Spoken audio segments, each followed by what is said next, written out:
Alright, so hopefully you guys watched my video where I taught you guys how to do the single spin. And I talked about multiple things in that video, namely what you do with your 3 fingers and why this type of pencil is important. One thing that I left out in why the pencil is important is that there's a clip on it, which means that when your starting grip is really thick. As opposed to if you flip right here, it might be a bit hard to get control because it's skinny, so when you launch it, it might be a little bit off. However, I can still do it, but you can see it kind of jumped off my fingers a tiny bit more there. However, with the clip, it allows it to stay on your thumb, so you get stability while also able to complete a full rotation. So, that's what a single spin looks like. So that's the main 2 important things, the pencil you're using and the 3 fingers that you're using, right? But now I'm going to talk about how to do a vertical spin, which looks like this.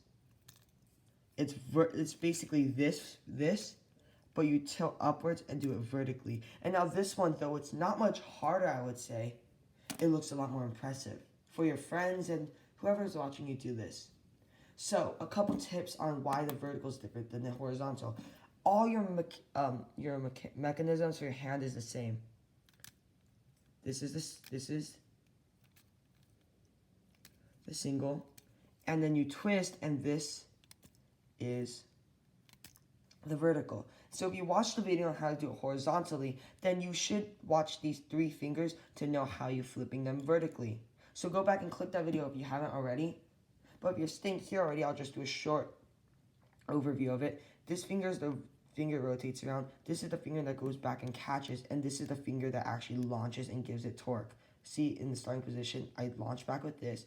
I'm preparing to launch it around this, and this is the one that's giving it force. Okay, so the only difference between vertical and horizontal, the main difference, I would say actually, is that in vertical, you have to spin it harder, and you have to spin it with more force, because otherwise you won't get it all the way around your thumb.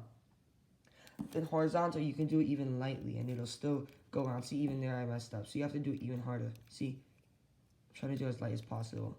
But for this one, if you do that, it will definitely not go around. See, I just dropped it there. And that is because you have to work against gravity when you are doing it vertically. So for this one, though I recommend it to hold your wrist down for horizontal, maybe you could turn your wrist a little bit. Just turn it ever so slightly. That way, you're not providing the extra torque with your actual fingers, but you're providing it with your wrist. Because if you provide it with your fingers, it might be really hard to control. I can do it because I have had a lot of practice, years of it. But if you're new, then if you don't use your wrist and you hold down your wrist and you have to provide it with your fingers, then it might be too much strain and the pencil might go out of control. So you want your fingers to stay in the same motion. You already built up that muscle memory, hopefully. And you want it to have the same speed, same motion.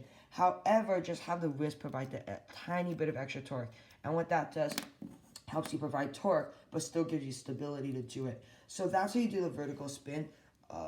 This pencil is really good. I'll link the description back in, so you can always bring a spinning pencil wherever you go. But yeah, that's how you do a vertical spin. It's not so difficult relative to the horizontal one. Once you get the horizontal one, you pass the major milestone in learning how to do the vertical flip.